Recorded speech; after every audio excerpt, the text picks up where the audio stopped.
my name's Ellie. Thanks for joining me today. We were told that being good meant being polished up like a nice bit of silver. The thing is that silver might be really shiny and really polished the way it is when you're a really good person on the outside. But silver is also really rigid and it tarnishes really easy. So the nicer you are and the more of a good person you appear to be, the easier it is to get you dirty. Real life and truth is much messier than that. It's much messier than what we were taught by those who raised us, because real goodness isn't what we were taught. It doesn't live in denial about our badness. It truly lives where it integrates with our badness. Goodness plus badness equals the whole person.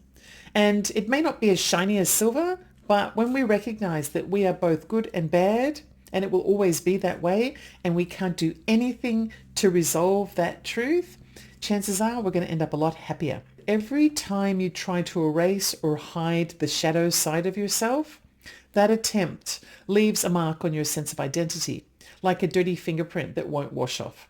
So if you're jealous because someone has something that you don't, the envy that you suppress, it still guides your choices. You can't really avoid that. And those choices, when you are suppressing them, are not likely to be the best ones. And the anger that you hide inside you, it leaks anyway, and people can sense it. It leaks into the tone of your voice or the manner that you project to others. People kind of feel this passive aggression emitting from you, even if they aren't really sure what it is. It just kind of feels off, like you kind of can't be trusted. The parts that we call bad about ourselves, they don't disappear. They simply disguise themselves and are transmitted in other ways. And if we really suppress them, they can even take over our body, like anger that manifests as chronic illness, for example, or loneliness that manifests as an addiction. But here's where things shift. If those so-called sins of ours weren't failures of character, but we thought of them more like raw intel, like the kind of information that intelligence agencies collect. It's raw. It might be true. It might not be true. But that's the whole point. It's a piece of a puzzle that needs to be analyzed and put together properly. Bits of it might end up being discarded because it's been hovering around as a question, but it doesn't turn out to be true. Because that's what the intelligence agencies do. They collect raw data. A lot of it's gossip. And then they fine-tune it and fine-tune it and fine-tune it until it becomes fact. And then they report it, if they're good. And we can deal with our bad side, our dark side, our shadow, in exactly the same way. Think of it as intel rather than a fact. And then work on it to see what we can do to fine-tune it and integrate it into our whole sense of being. So envy, for example, that reveals desire. If you're envious, it means you have a desire for something. And desire is wonderful. It means that there's imagination present and an energy, a vibrancy about you. And also anger. Anger is often considered to be a shadow trait that's just undesirable. But anger is a positive thing. It can defend your boundaries. It's a very powerful self-empowerment tool. Setting boundaries is the secret, or one of the secrets, to avoiding bitterness and regret in later life. How many people do you know who spent their life, people-pleasing others throughout their youth, and then when they got older, all they have left is the bitterness about all the opportunities they lost because of that people-pleasing behavior? If they had embraced their anger and said no right from the moment to a point that stops people in their tracks, they'd have nothing to be bitter about, because their anger would have set a very firm boundary for themselves. Even something like pride, for example. And pride is, often preached as being the forbidden fruit of humility. Pride is something that might just be missing from a person when they seem to have no spine. People with no spine end up going to jail for other people's crimes because they've been talked into taking the rap, or because they were too weak to stand up for themselves. And people without a spine get abused by, abusive parents or siblings or friends or co-workers or something. And if you've been watching me for any amount of time, you'll know that I'm a big fan of the Gnostic teachings, not because I'm religious, because I'm not, but I love them because of their simplicity. Like, for example, the Gospel of Mary, which is my all-time favorite, that states that quite clearly that there's no such thing as sin. There's no sin. There's just ignorance. That's all there is. If there's no sin, then there's no such thing as moral purity. Moral purity has always been a mirage, a symbol of control. It's the opposite of truth. It hides the truth behind a facade of highly polished silver, rigid and easy to tarnish. One wrong move when you're morally pure, and that moral purity is exposed to be the lie that it always was, most of the time.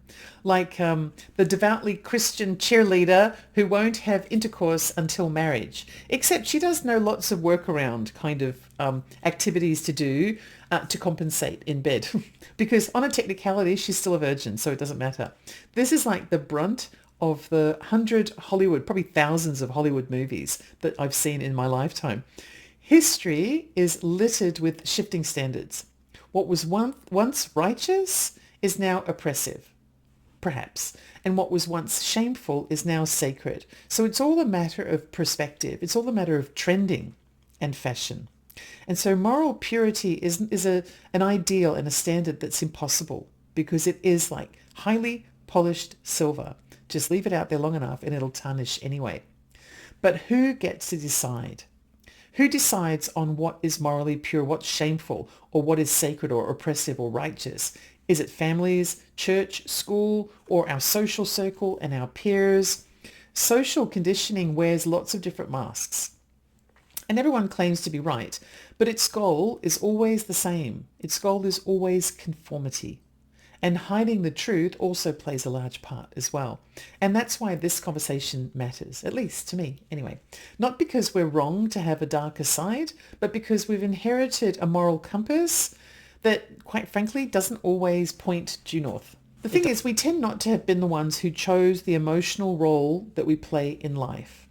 It was kind of carved into us. And not based on fate, but because of a sort of a survival mechanism that we've been pushed into in earlier years. Certain families, for example, become destined in that way to carve certain types of roles in their children. So in certain circumstances or certain families, one child might become the peacemaker and another child might be labelled the rebel. And then there might even be another child who is just plain invisible. It's like everyone in the family has been given an assignment that they need to carry out. And if you've grown up in a family that didn't value open emotional expression, this is very possibly the case. If the family believed that expression creates a threat to harmony, and so peacekeeping was the most important thing to do, then the children in that family have quickly learned to sort of contort themselves around this concept of peacekeeping in order to survive. So their anger might end up manifesting as a silence. This whole, if you haven't got something nice to say, don't say anything at all, that kind of thing. And grief might end up looking a bit more like compliance. And joy, true, beautiful spiritual joy, might be replaced with a sense of guilt. And over time, the children grow up learning this coping strategy.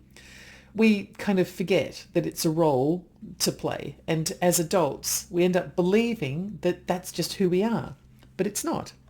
The performative goodness that was trained into us is often just emotional obedience. It's a mask that people wear that is not designed to be real. It's supposed to be something that's tolerated for survival. And these emotional roles are intrinsically moralized. So, for example, the compliant child in the family, or even a compliant person in the workplace is praised. They become employee of the year. But the one who's expressive, the one that stands up for their rights or points to some injustice and says, why isn't this different? Why I'm not satisfied with something, they're often punished. And the workplace is a wonderful example of that because it happens a lot. And it's almost more obvious than the family, because in the family, this element of enmeshment and also privacy within the walls of the family home make it difficult for people to see. When we're at work, for example, that compliant employee is often praised, and that expressive employee is often a bit of a troublemaker. They're often punished. We begin to attach shame and virtue to our feelings when we sabotage our true self and play a role that isn't the real us. Now, I've been mentioning George Orwell's book 1984 a lot lately. And for those who've read the book, you'll be familiar with the phrase Ministry of Love, which is the name of the government, basically, in that book. And it's funny that it's called the Ministry of Love because it's the exact opposite of love. It's about control, control of the mind. They have thought police in this Ministry of Love who would police emotions, the emotions of the citizenry. And that's exactly the same thing that happens in families or workplaces or cultures where compliance is rewarded and expression is punished. It's thought policing, emotions policing. It's not an act of love, it's an act of control. And what's being punished or rewarded is not the action, which is the way it should be. It should be the action that's being rewarded or punished instead. And it's not the choice that's being rewarded or punished either. It's just the feeling. It's like our feelings don't belong to us. They belong to a governing power like Ministry of Love above us. And that's pretty sick when you really think about it without any sugarcoating. If we're not allowed to have a certain emotion and express that emotion honestly like our true self, then our emotion is being policed. That is severe control. It is. It's kind of sick. Emotion becomes morality, and morality becomes a kind of a cage. But here's where it's possible to begin a transformation of that. When you look at the role that you've played, when you really look at it, you start to notice things. You've shaped your entire sense of what's right and what's wrong around what emotions are rewarded and which ones are punished. So a good girl, for example, doesn't get angry. A noble son, noble and brave, doesn't cry. And the spiritual seeker out there has to transcend their desire for stuff. It's very absolutist, isn't it? So we repress those things. We contort ourselves and we fracture ourselves, all to maintain a self-image that someone else has designed for us. But there is a different way. And it's a bit like a dodgy scaffolding at an old building site, for example. As soon as you begin to question your emotional role that you've been playing, if you start asking yourself, who benefits from the role that I'm playing? Then the scaffolding starts to get a bit wobbly.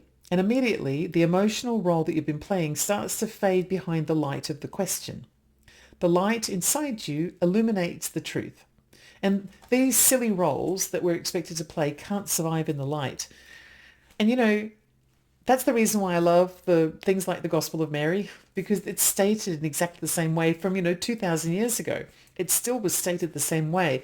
But it also tells you the reason why things like the Gospel of Mary or Thomas or whatever didn't make it into the Bible. Because there was no guilt and no sin, just truth and light. And that is emotional sovereignty. That is true freedom. It's the first step to reclaiming your true empowerment as a person. So the ways that moral suppression fragment us or fragment the psyche. Okay, firstly, it puts us into a kind of emotional exile. So when feelings are considered immoral, for example, they're banished and they go off to the shadow self. That means that a person starts to splinter off because some of what makes them whole is considered unacceptable and kind of gets banished off. It also creates, so when that happens, it actually creates a sub-personality. So in order to survive, a person has to end up playing a variety of different parts, different kind of acting parts. They may have to be the judge or the pleaser or the martyr or the skeptic, right? All of these different parts are splinters that all become part of the shadow self, and they're all jockeying for control behind what might appear to be a calm facade. And so then you've got this constant battle that's constantly taking place inside you. Should you feel guilty? Should you feel virtue and proud of that virtue? But then once you're proud, then you feel guilty again. It kind of goes around and around for every single impulse. It makes a person feel very divided on the inside. And when you're divided, you're not at your strongest. You're not at your most empowered. And when you're afraid of your own shadow, you are so easy to gaslight. You really are. Because the whole point of gaslighting is to challenge your virtue and to make you feel guilty about your virtue. And so just highlighting the truth can get you in trouble. So let's just go with one of those examples, right? A wife discovers that her husband has been cheating on her.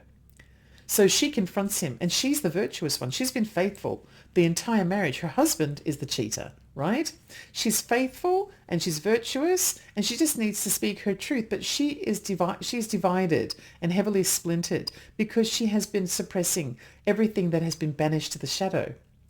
The husband is a gaslighter, and so he tells her that she's being crazy as usual, or that she's lying, or maybe she's the one who's cheating and she's trying to cover her tracks, or she's the cause of his problems, and the reason why he can't keep it in his pants is because she's a problem and she's always nagging or something like that, or maybe she's just imagining things.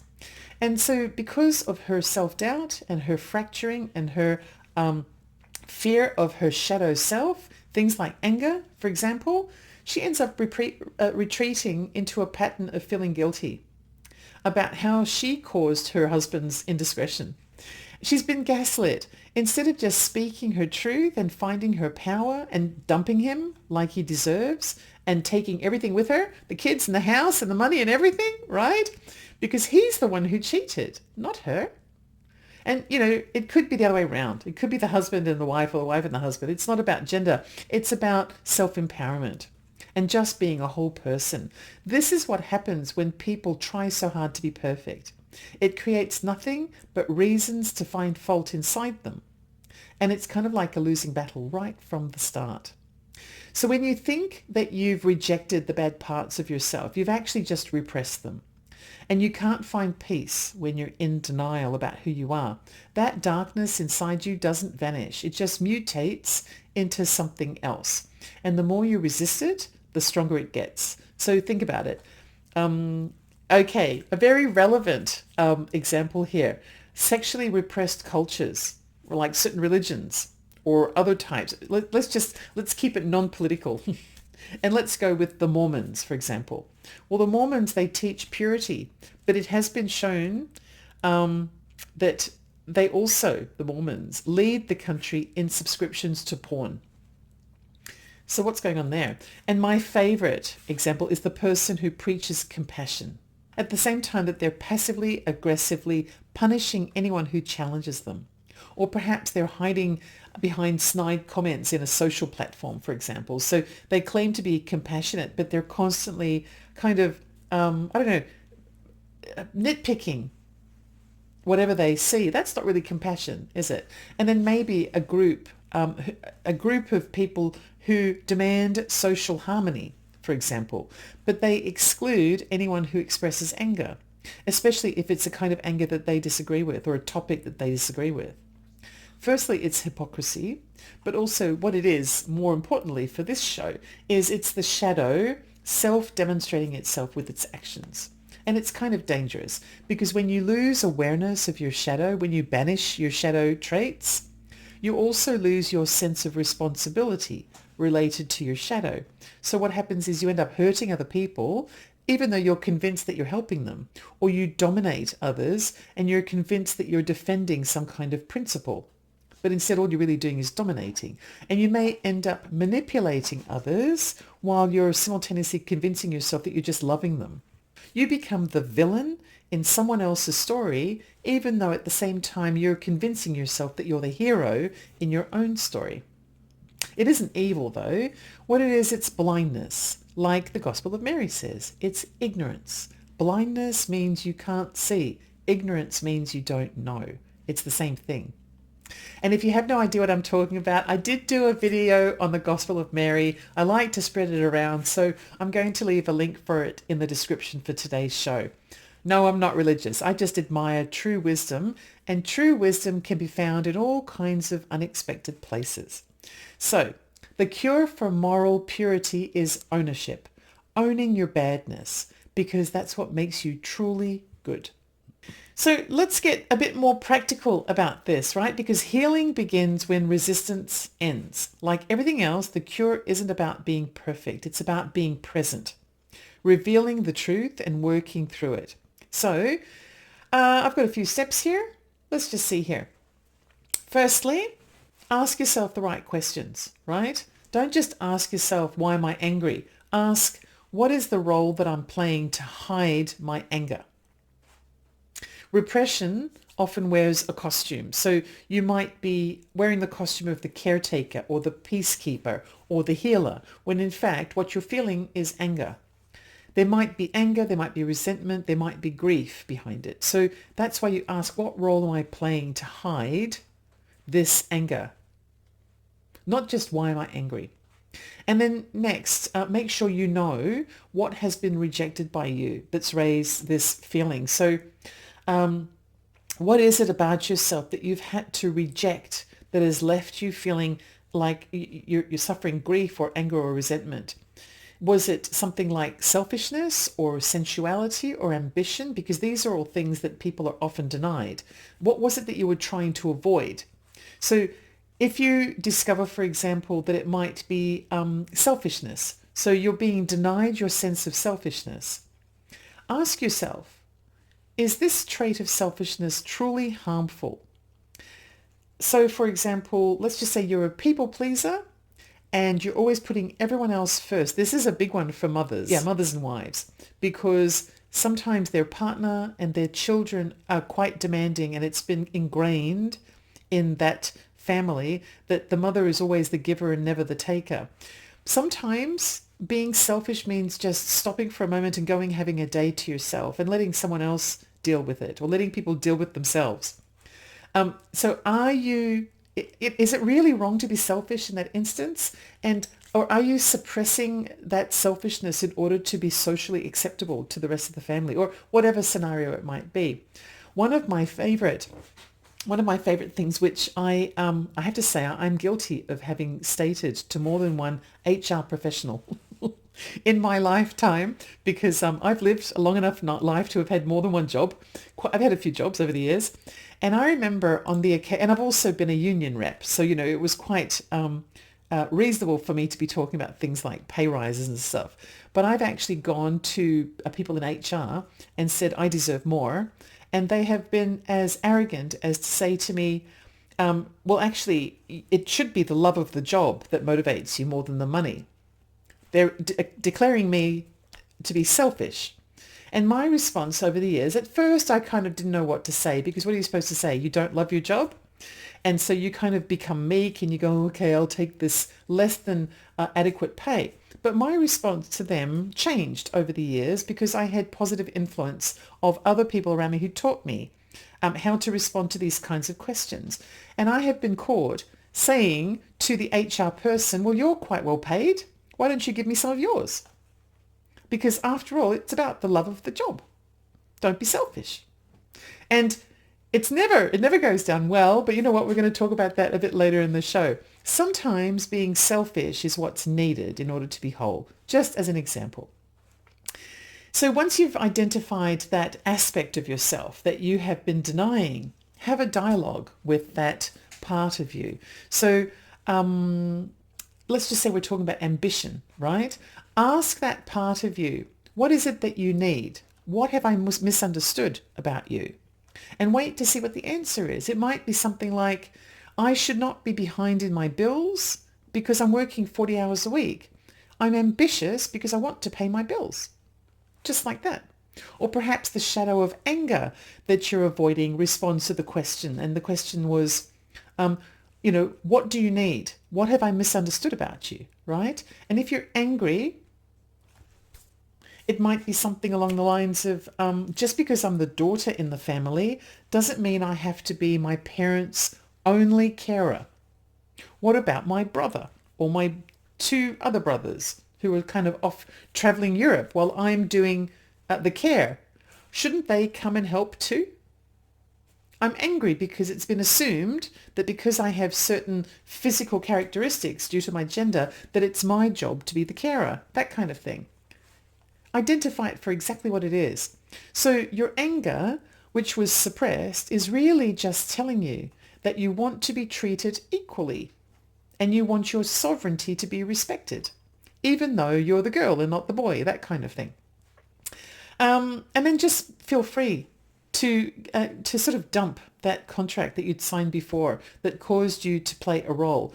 Just forget what it was that you signed up before. You don't have to honor the old contract of being a certain kind of acceptable person. Just create an entirely new way forward. Just say no, or just express your anger when you need to, or just admit your jealousy, because it's real. It's the real you.